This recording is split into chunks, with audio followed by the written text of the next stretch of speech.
తెలంగాణ ఆంధ్రప్రదేశ్ రెండు రాష్ట్రాలు కూడా ఒక అన్నదమ్ముల భావంతో ఉండేటువంటి రాష్ట్రాలు.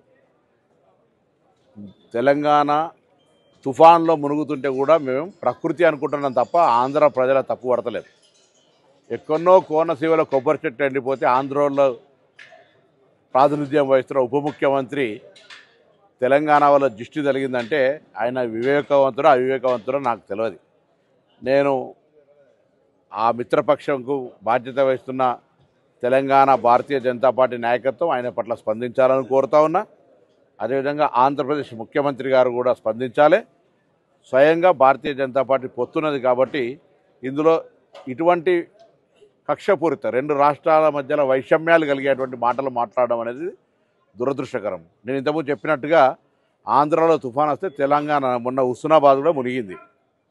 మేమేం ఆంధ్రప్రదేశ్లను తప్పుపడతలేదు, ప్రకృతి వైపరీత్యం కింద భావిస్తా ఉన్నాం. అక్కడెక్కడో చెట్లు ఎండిపోతే మమ్మల్ని దృష్టి కలిగిందని నిందిస్తే ఇది తెలంగాణ పౌరులకు అవమానం.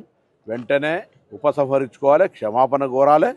భవిష్యత్తులో ఇటువంటి వివక్షపూరిత మాటలు మాట్లాడద్దు, విజ్ఞతగా వ్యవహరించు. ఉప ముఖ్యమంత్రి అయినా ఇంకా సినిమా నటుడు కాదు, కొంత బాధ్యతగా మాట్లాడు నేర్చుకోవాలని చెప్పి నేను ఈ సందర్భంగా కోరుతా ఉన్నా.